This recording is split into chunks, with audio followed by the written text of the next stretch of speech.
Queridos irmãos e irmãs aqui presentes, queridos irmãos e irmãs que nos acompanham desde suas casas, através do nosso canal do YouTube, hoje, a liturgia deste quinto domingo da Quaresma nos aproxima mais daquilo que nós vamos vivenciar neste período da Semana Santa, que é o mistério da ressurreição do Senhor. A ressurreição de Lázaro é uma prefiguração daquilo que vai acontecer plenamente em Jesus. Porém, nós não podemos dizer, compreender a ressurreição de Lázaro da mesma forma que foi a ressurreição de Jesus. A ressurreição de Jesus foi muito mais que uma reanimação de um cadáver.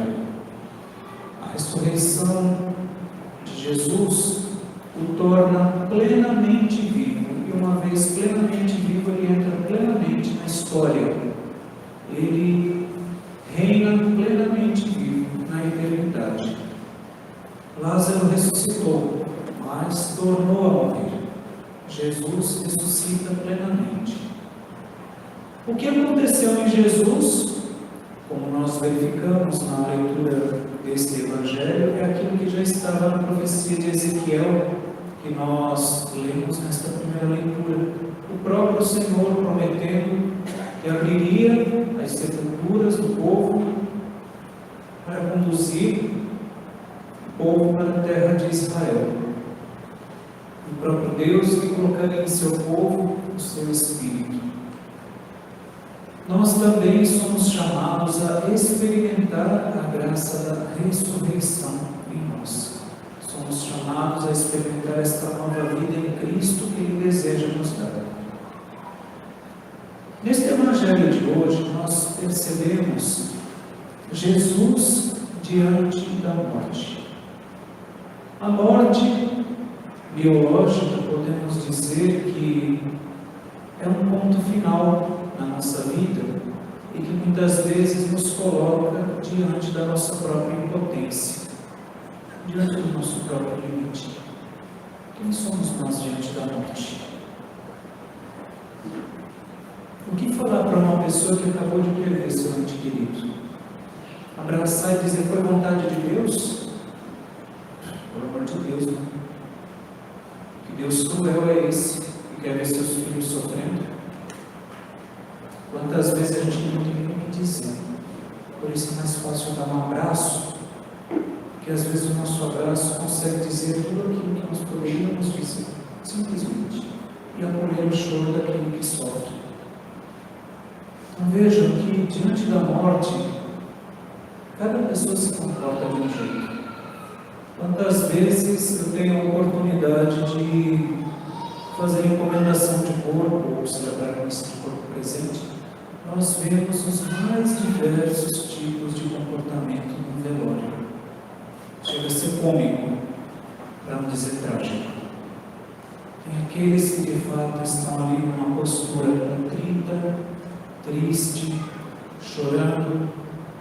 Tem aqueles que têm aquela atitude respeitosa de solidariedade, de estar perto, de abraçar, de acolher o choro.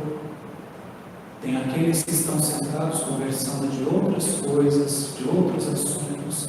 Tem aqueles que dão risada, às vezes uma risada fora de hora.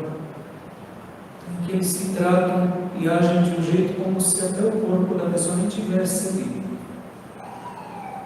Às vezes tem alguns até que agem até mesmo com sensibilidade com aqueles que estão enlutados. Qual é o nosso comportamento diante da morte? Qual é a nossa atitude na hora de acolher alguém que sofre? Jesus, ele tem uma postura de solidariedade. Ele vai até Lázaro, vai até Marta e Maria. Esses três irmãos eram muito amados por Jesus.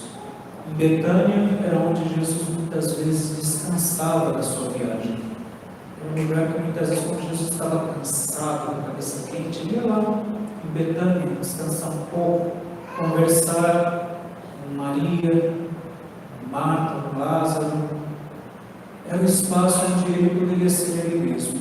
sem aquele monte de gente em cima dele, pedindo um monte de coisa. Era ali onde ele descansava, onde ele relaxava um pouco, onde ele ria, comia junto com eles, partilhava a vida. O seu amigo Lázaro, que ele tanto amava, morreu. Ele doente, morreu. Jesus vai até essa realidade de dor, de sofrimento, vai com seus discípulos. E aí nós vemos aqui as atitudes de cada pessoa diante deste fato da morte de Lázaro. A atitude dos discípulos de Jesus, de medo. Como é que a gente vai voltar para lá se agora de novo as pessoas queriam te matar com pedradas? Como assim? A atitude de Marta e de Maria, não é uma atitude de acusação, muito embora elas até digam, se estivesseis aqui meu irmão não tinha morrido, mas não era uma atitude de cobrança. Por que o senhor não veio antes? Por que o senhor não estava aqui quando a gente mandou o recado para o senhor? Não foi essa fala, não foi uma fala de cobrança, não foi uma fala de reprimenda, de revolta. Era uma fala de tristeza, mas ao mesmo tempo a presença de Jesus consolava. Elas nem esperavam que Jesus ia realizar aquele sinal. Elas nem mesmo acreditavam que isso seria possível. E a gente percebe isso na fala de Marta.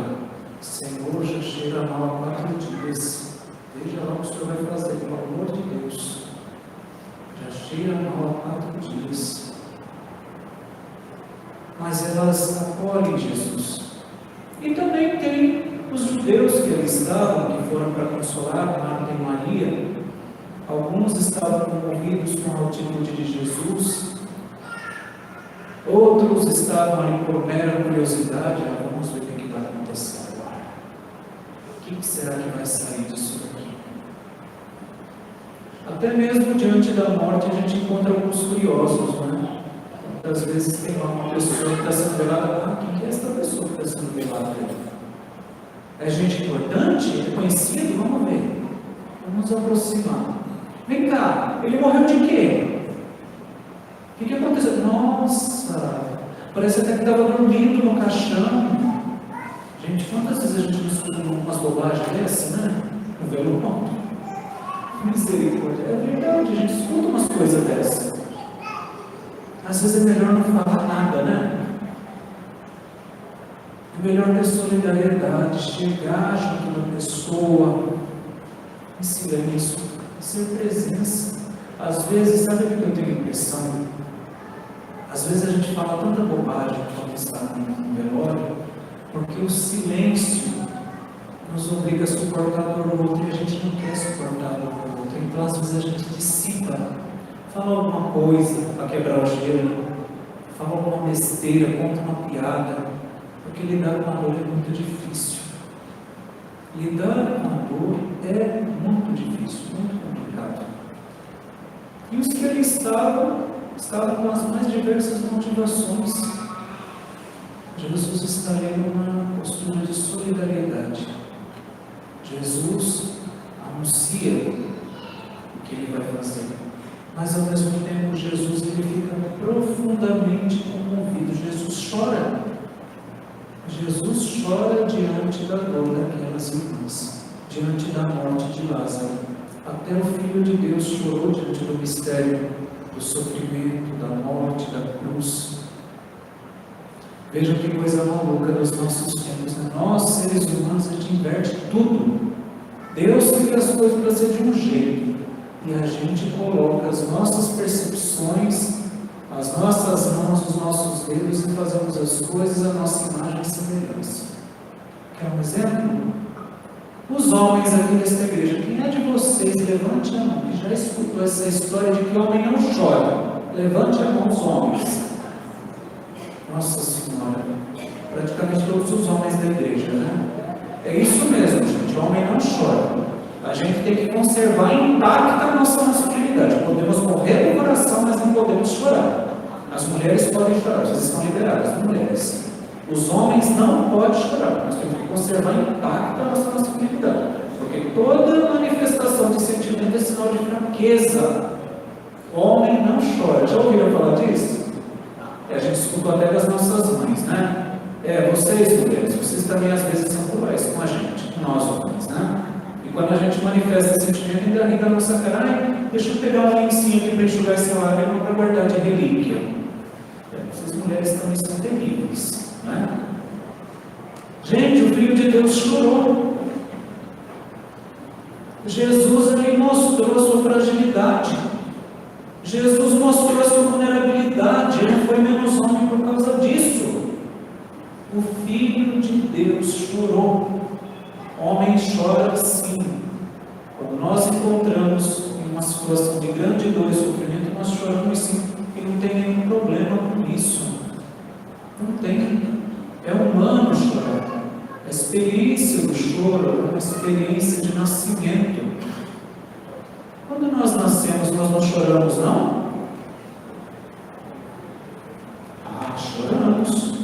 Se nós não chorássemos, nós não estaríamos aqui, não. Porque é por meio do choro que entra o oxigênio nos pulmões da criança que acaba de nascer. Se não fosse aquele bendito abençoado tapinha no bumbum, nós não estávamos aqui, não. Precisamos chorar. Entrar oxigênio. Imagine a situação. A criança acaba de nascer. Sai de um espaço totalmente quentinho, gostoso, aconchegante, não sentia falta de nada, de repente fora do útero. Pronto. Começou o princípio do sofrimento. Um lugar iluminado demais, aquela luz incomoda, um monte de mãos estranhas tocando o corpo da criança. E aquela temperatura esquisita, e eu não estou entendendo nada, o que é isso? De repente, aquele abençoado tapa na bunda, que foi que me bateu, vem aquela choradeira, depois aí eu vou cair.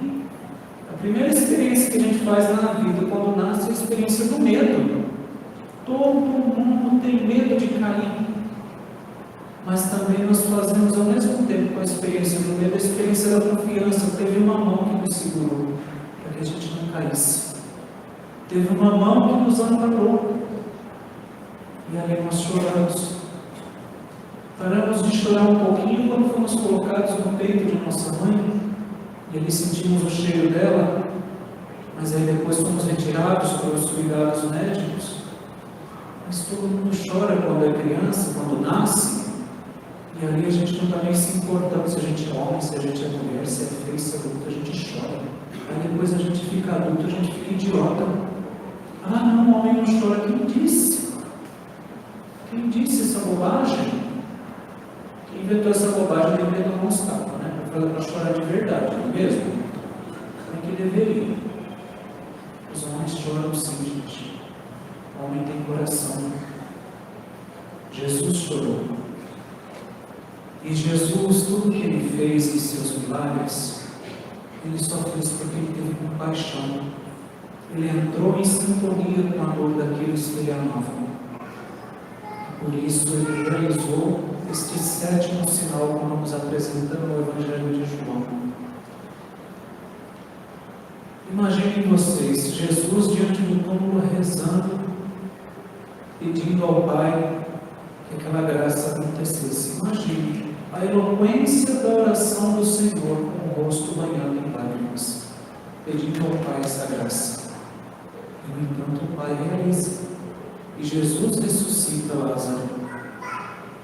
Ressuscita e dá essa ordem para desatá-lo, para deixá-lo caminhar.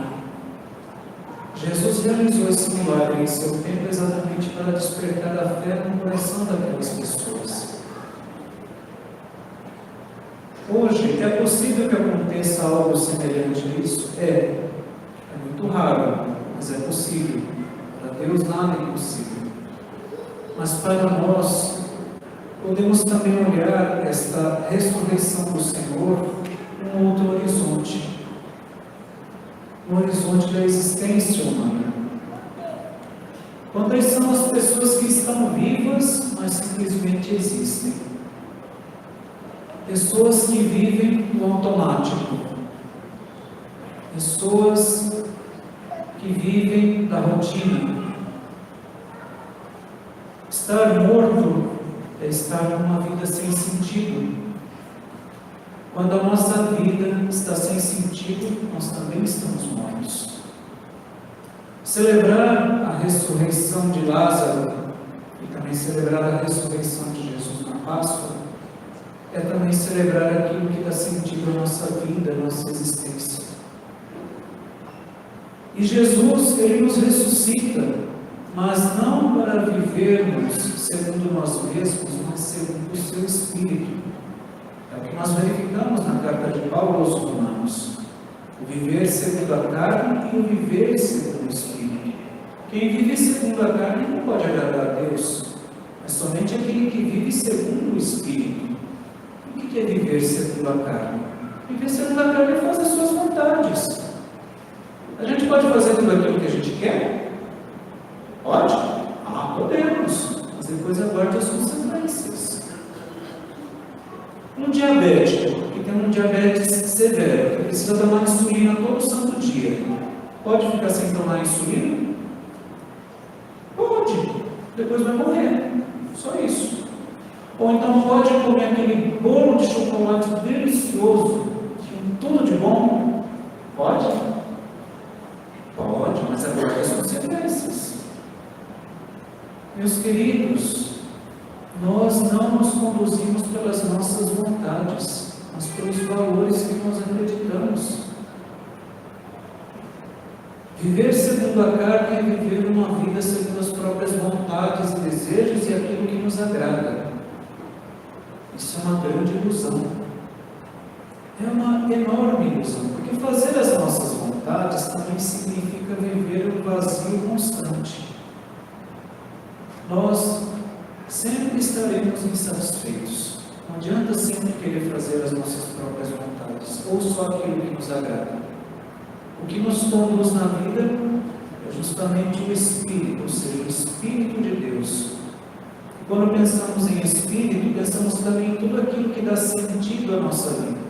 Pensamos também em tudo aquilo que nos traz valores, uma vida renovada, uma vida com sentidos que nos humanizam.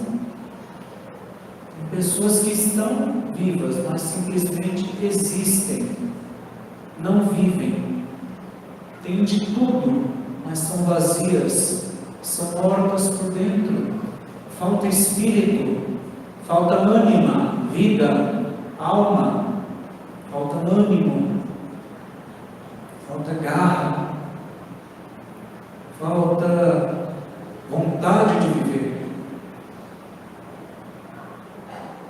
Nossa vida está orientada ao sentido. Não é uma vida fácil, que só tem alegrias e prazeres que nos vai fazer felizes, mas uma vida que tenha sentido, sentido de estarmos aqui. O Espírito Santo de Deus é que nos dá sentido. Por que eu estou aqui? E Jesus, Ele não nos chama a esta vida para vivermos de modo medíocre, mas Ele nos chama exatamente para realizar o melhor que Deus colocou em nós. Por isso que nós somos chamados à vida, não para sermos pessoas medíocres, pessoas fracas, pelo contrário, somos chamados a ser fortes em Jesus Cristo. Ainda ontem, eu lembro que eu assistia, graças a Deus eu tive tempo para isso. Nem sempre eu tenho tempo para fazer isso. Ainda ontem eu assisti na Netflix um filme muito interessante, bonito. O nome do filme é Padre Johnny. Quem tiver Netflix, assista, vale a pena. Padre Johnny. Depois eu fui pesquisar na internet, é uma história real, aconteceu. Esse padre morreu em 2016, aos 39 anos, morreu jovem. Esse padre, ele tem uma história bonita, muito interessante. Ele nasceu com 7 meses de vida, 7 meses de gestação. Nasceu prematuro. E tinha um problema sério de visão, problema bem acentuado de visão, usava um par de óculos que às vezes nem o ajudava a enxergar tão bem assim. Ao mesmo tempo, ele também tinha uma paralisia de um dos lados, então teve seus movimentos comprometidos. Ele tinha tudo para não dar certo na vida, mas esse homem acabou se tornando padre. E é tão interessante a atuação desse homem, é tão interessante o que o sacerdócio dele significou. Esse homem foi sacerdote na Polônia, nasceu e morreu lá na Polônia. O mais interessante, o padre jovem, ele simplesmente, o seu ministério foi doado para os doentes, sobretudo doentes mentais que ninguém queria saber de cuidar, doentes mentais, os enfermos, doentes em fase terminal e os delinquentes. Sabe aqueles jovens problemas que ninguém quer ver na frente? Todo mundo fala, melhor que estivesse morto? Pois era esses daí que ele acolhia, exatamente esses. Ele fundou um hospital para cuidar dessas pessoas. E tem uma história muito bonita de um jovem delinquente que tinha sido preso por roubo, uso de drogas e tantas coisas. E aí ele teve um momento que ele teve liberdade condicional, mas só que ele precisava pagar trabalhos voluntários para a comunidade. Ele foi trabalhar justamente no hospital desse padre. E muito bonito o processo de conversão que esse menino faz. Muito bonito. Porque esse menino começa a acompanhar o padre também para acompanhar aquelas pessoas que estavam morrendo em fase terminal. E ele ajudou a segurar a mão de algumas pessoas que estavam partindo desta vida. E esse rapaz faz um processo tão bonito de conversão por causa da vida desse padre. Morreu com um tumor no cérebro, morreu jovem, mas os 39 anos dele, o tempo que ele viveu seu ministério, foi um ministério fecundo, rico de sentido, e a obra dele até hoje existe. E aí, gente, olhando um pouco para a nossa vida, um dia, filhinhos, todos nós vamos morrer, viu? Todos nós vamos dizer bye bye para esse mundo. O que é que você vai deixar? Qual vai ser o seu legado? Como que as pessoas vão se lembrar de você? Porque um dia, todos nós vamos morrer. Ninguém vai sair daqui vivo. Todo mundo vai morrer. A nossa vida biológica vai terminar. O que não é para ser olhado como um fatalismo. Porque esta vida aqui é uma preparação que nós vamos viver um dia no céu, diante de Jesus. Mas o que é que nós vamos deixar para as pessoas? Como que a gente gostaria de ser lembrado? Como que as pessoas vão se lembrar de nós? Quando a gente olha para essa realidade limite, nós devemos sempre pensar nisso. O que eu vou deixar? Minha vida é doação? É gasta por amor ao próximo? Ou eu sou egoísta e só penso em mim mesmo? O egoísmo é a morte. A ressurreição é a doação da vida, é o amor. É a vida que se expande para ser mais vida na vida dos outros. Isso é a ressurreição. Que Jesus também nos ressuscite, que Ele nos desate de tudo aquilo que nos impede de caminhar. Que Ele nos ajude a viver segundo o seu Espírito, uma vida cheia de sentido, uma vida que é capaz de carregar a cruz como Ele carregou, sempre pensando que toda cruz tem uma promessa de ressurreição. A morte não deve ser enxergada no horizonte do fatalismo, mas sim na certeza da vida que nos vem por meio de Jesus. E nós? O que nós vamos deixar? Qual vai ser o nosso legado? Pensemos nisso. E que Deus, na sua graça, nos ressuscite em seu amor, que Ele nos ajude a fazer hoje e sempre a sua vontade. Louvado seja nosso Senhor Jesus Cristo.